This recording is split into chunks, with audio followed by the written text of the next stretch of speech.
नफरत करता था।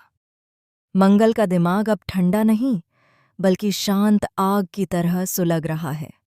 वह जान चुकी है कि यह बदला न केवल उसके ढाबे को बर्बाद करने के लिए था बल्कि उसकी आत्मा को तोड़ने के लिए भी। लेकिन मंगल वो नहीं जो टूटे। वह अब इस खेल की हर चाल पलटने वाली है। मंगल अपने कमरे में बैठकर सबूतों को देखती है। सीसीटीवी फुटेज में दिख रहा है कि नील रात में रसोई में घुसा था और उसकी जेब से वही पैकेट गिरा था जिसमें छिपकली के निशान पाए गए। वह सबूतों को संभाल कर रखती है और कहती है, अब खेल खत्म। नील, तूने एक औरत को कमजोर समझा, अब देख तू खुद अपनी चाल में कैसे फंसता है। इधर आदित्य को अपनी नई नौकरी के तहत मसूरी भेजा जा रहा है।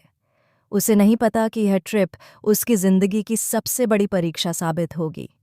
उसी मीटिंग में उसकी मुलाकात होने वाली है मंगल से, उस औरत से जिसे वह कभी प्यार करता था लेकिन हालातों ने उन्हें जुदा कर दिया था। और अब उसी मीटिंग में मौजूद होगी सौम्या, वो औरत जिसने कभी मंगल से उसकी खुशियां छीन ली थीं मगर अब खुद पछतावे के बोझ से टूटी हुई है। मसूरी की ठंडी हवाओं में आदित्य की कार रुकती है। सामने मंगल्स ढाबा का बोर्ड झिलमिला रहा है। वह अंदर कदम रखता है और दोनों की आंखें मिलती हैं। वक्त थम जाता है। मंगल बिना कुछ कहे उसकी ओर देखती है और आदित्य बस यही कह पाता है, तुम अभी भी वही हो। मंगल जवाब देती है, नहीं आदित्य, अब मैं वो नहीं रही जो हर दर्द चुपचाप सहती थी। अब मैं जवाब दूंगी हर जुल्म का। उसी समय सौम्या वहां पहुंचती है। उसकी आंखों में आंसू हैं लेकिन उसके चेहरे पर मुस्कान। वह मंगल के सामने झुककर कहती है, मैं तुमसे माफ़ी मांगने आई हूँ। मैंने तुम्हें बहुत दर्द दिया लेकिन अब मैं सच कहने आई हूँ।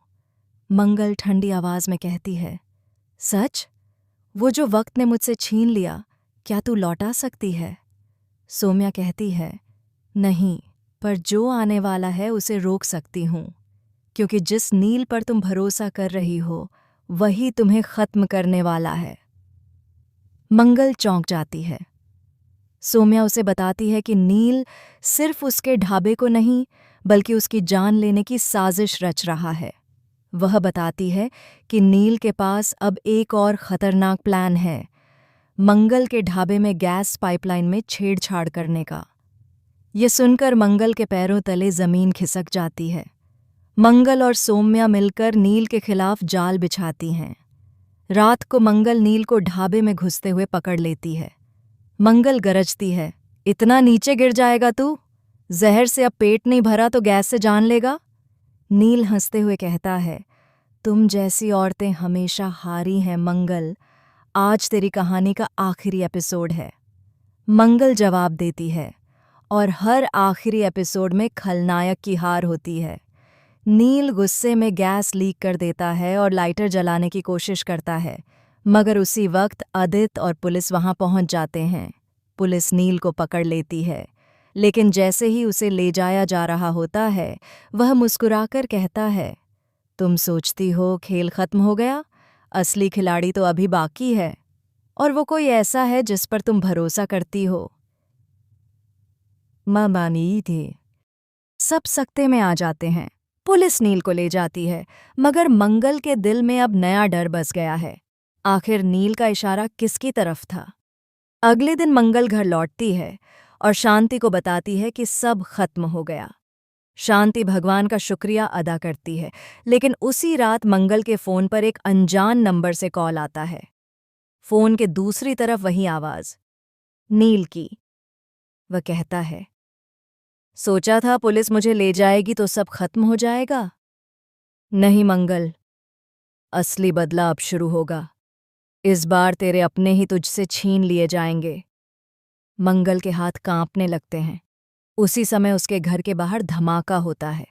वह भागकर बाहर जाती है और देखती है कि उसके ढाबे में आग लगी है। धुएं में लिपटा एक कागज उड़कर उसके पैरों के पास गिरता है। उस पर लिखा है, बदला अब भी बाकी है। एपिसोड यहीं खत्म होता है, लेकिन दर्शकों के मन में सवाल गूंजता है। क्या नील जेल में बैठकर भी मंगल के खिलाफ कोई बड़ी साजिश रच रहा है? क्या असली खिलाड़ी सच में कोई और है, जो मंगल के बहुत करीब है? और क्या ये आग सिर्फ ढाबे की है, या मंगल की जिंदगी में फिर से कोई बड़ा तूफान आने वाला है?